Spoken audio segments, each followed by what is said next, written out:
दोस्तों, पश्चिम बंगाल के इलेक्शंस के नतीजे आ चुके हैं और यहाँ पर भाजपा ने भारी खेला करते हुए टीएमसी को बुरी तरह से पटखनी दे दी है और ममता दीदी को बाहर का रास्ता दिखा दिया है।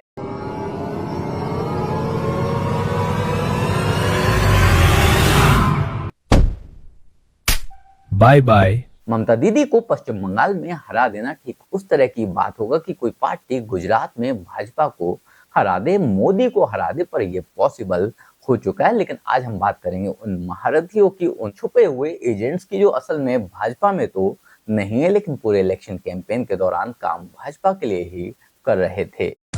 जय श्री राम तो कोई पॉलिटिकल नारा हो नहीं सकता, वो तो रिलीजियस स्लोगन है। हमको राम का नाम लेके राजनीति नहीं करनी पड़ती, इतना बुरा वक्त नहीं आया है टीएमसी का। टीएमसी की इस करारी हार के लिए अगर मैं सबसे ज्यादा जिम्मेदार किसी को माना करता हूँ तो इसी औरत को माना करता हूँ, क्योंकि एक तो इसे ममता बनर्जी का लेफ्ट हैंड कहा जाता है और दूसरा, जब से इसने टीएमसी में एंट्री ली है तब से टीएमसी के बुरे दिन शुरू हो गए थे और इसने लगातार ट्वीट्स किए थे, जिस तरह की बातें की थी वो टीएमसी को बैकफुट पर ढकेल गई। हमको राम का नाम लेके राजनीति नहीं करनी पड़ती, इतना बुरा वक्त नहीं आया है टीएमसी का। Wait a minute. Who are you? हो दे दे पाल तूल दे माझी हला कृष्णा, ছেড়ে দে নৌকায় আমি যাব মদিনা, ছেড়ে দे নৌকায় আমি যাব মদিনা। कभी भी ग्रेट फिल्मों में काम कर चुकी ये मैडम हमेशा हिंदू धर्म को कोसती रही, हिंदुओं को गरियाती रही और ऑन स्टेज कभी भी जय श्री राम नहीं बोली। और शायद इसी वजह से आज पूरा का पूरा हावड़ा ब्रिज, पूरा का पूरा बंगाल जय श्री राम बोल रहा है। आवाज दूर दूर तक जानी चाहिए।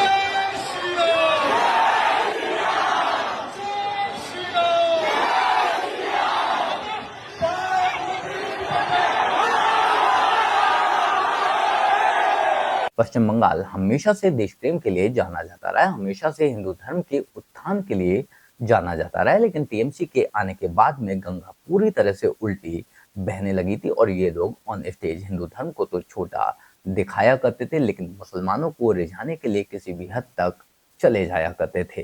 हो दे दे पाल तूल दे माझी हला कृष्णा, पाल तूल दे माझी हला कृष्णा, ছেড়ে দে নৌকায় আমি যাব মদিনা, ছেড়ে দে নৌকায় আমি যাব মদিনা। দুনিয়ায় নবী এলো মা আমিনার ঘরে, কাঁদিলে হাজার মানি খাসিলে মুক্তা ঝরে। ও দয়াল মুর্শিদ যার সখা তার কিশোর ভাবনা, মুর্শিদ যার সখা তার কিশোর ভাবনা, আমার হৃদয় মাঝে কাবা নয়নে মদিনা, আমার হৃদয় মাঝে কাবা নয়নে মদিনা। अभी देखो, बंगाली भाषा मुझे कुछ खास समझ तो नहीं आती लेकिन मोटा मोटा इतना जरूर समझ आ रहा है कि इसका कहना यह है कि इसके हृदय में काबा है तो इसके नैनों में मदीना बसा हुआ है। আমার হৃদয় মাঝে কাবা নয়নে মদিনা। अगर आपको लग रहा है कि शायद किसी उकसावे में, किसी बहकावे में इसने ऐसा बोल दिया होगा तो ऐसा नहीं है, क्योंकि ये लगातार यही गीत गाती रही, यही बात बोलती रही, सिर्फ इस वजह से, सिर्फ इस उम्मीद में कि शायद इससे इसका मुसलमान वोटर खुश हो जाएगा और इसे जिता देगा। लेकिन हुआ एकदम उल्टा, मुसलमान वोटर तो इन लोगों से खुश हो गए लेकिन हिंदू इनसे नाराज हो गए, क्योंकि एक नहीं बल्कि कई बार लगातार बार बार ये यही गीत गाती रही। जब आपने ये काबा वाला गाना गाया तो इतना ज़्यादा वायरल हुआ, फिर आपका एक पुराना ट्वीट निकाल के लाया गया सोशल मीडिया पे कि कोई शिवलिंग पे कॉन्डोम की फोटो थी। वो तो पहले ही क्लैरिफाई कर दिया गया था कि वो 2015 की एक ट्वीट थी जो मैंने की भी नहीं थी। झूठ बोल रही है तू, झूठ बोल रही है ये। हर बार एक नया झूठ बोलती है और जब इसका झूठ पकड़ा जाता है तो एक और झूठ बोलती है। अभी देखो, पश्चिम बंगाल को हमेशा से टीएमसी का गढ़ कहा जाता है और यहाँ पर ममता दीदी को हरा पाना उतना आसान भी नहीं था, तो ये तो ऑब्वियस है कि एक आदमी से काम नहीं चलेगा और शायद इसी वजह से भाजपा ने कुछ ऐसे और एजेंट्स भी छुपा रखे थे जो पर्दे के पीछे से भाजपा का काम कर रहे थे और टीएमसी का काम तमाम। 4 मई बीजेपी गई। कन्हैया कुमार बेसिकली बिहार का रहने वाला है और इसने स्टूडेंट पॉलिटिक्स दिल्ली में की हुई है। वो बात अलग है कि ना तो ये दिल्ली का इलेक्शन जीत पाया और ना ही बिहार का। उसके बाद भी ये पश्चिम बंगाल चला गया कांग्रेस का कैंपेन करने के लिए, कांग्रेस को जिताने की उम्मीद से, या फिर शायद ये कह सकते हैं कि टीएमसी के वोट कटवाने की उम्मीद से, और इसने बाकायदा वो काम किया भी है। 4 मई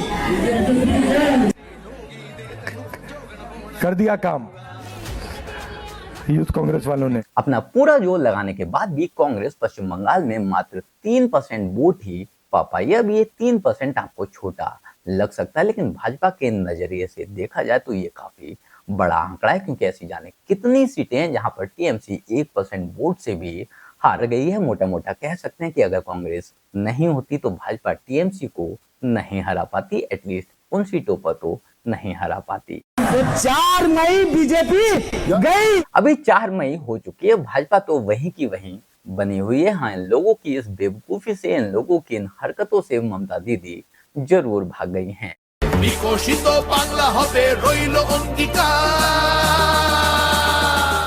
अगर आपको लग रहा है कि कांग्रेस की तरफ से सिर्फ कन्हैया कुमार ही ये सारा खेला करने में लगा हुआ था, तो आप गलत है। भाजपा का स्टाफ तो चाह रहा है कि राहुल गांधी भी इन इलेक्शंस में पूरी तरह से टीएमसी के खिलाफ था और भाजपा के लिए कैंपेनिंग कर रहा था। नतीजा यही हुआ कि टीएमसी के इसने भी एल लगवा दिए।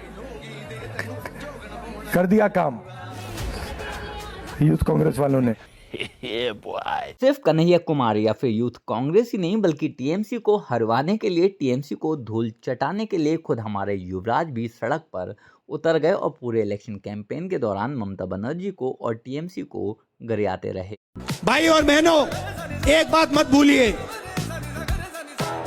टीएमसी बीजेपी का मुकाबला नहीं कर सकती है, ये मत भूलिए। खैर, वजह चाहे जो भी रही हो, वजह चाहे जैसी भी रही हो, लेकिन इतना तो कंफर्म है, इतना पक्का हो चुका है कि टीएमसी जा चुकी है, ममता दीदी जा चुकी है और इन लोगों के दिन लग चुके हैं। शायद अब पश्चिम बंगाल में वो राजनीति देखने को नहीं मिला करेगी जो अब तक हम लोग देखते आए हैं, और वहां पर भी खुलकर आप वो सब चीज कर सकते हो, वो सब चीज बोल सकते हो जो कि बाकी स्टेट में बोला करते। अब हिंदू होने के नाम पर आपको वहां पर नहीं पीटा जाएगा, जय श्री राम बोलने के नाम पर आप पर एफआईआर नहीं होगी, और वहां पर भी उसी तरह की डेमोक्रेसी, उसी तरह के हिंदुत्व की बात देख सकेंगे जैसे कि बाकी राज्यों में देखा कर सकते हैं। और जो गुंडागर्दी टीएमसी ने वहां पर फैला रखी थी, शायद उसका भी अंत होगा। बाकी आप लोग इस बारे में क्या सोचते हैं, कमेंट कर जरूर बताएं। जल्द मिलते हैं किसी नए वीडियो में नए टॉपिक के साथ। तब तक गुड बाय, नमस्कार, जय हिंद। राघव चड्ढा का आपने देखा अभी हाल में? शायोनी घोष है ना, वो चड्डा नहीं है, इसीलिए वो चड्डा चड्डी नहीं होगा कभी।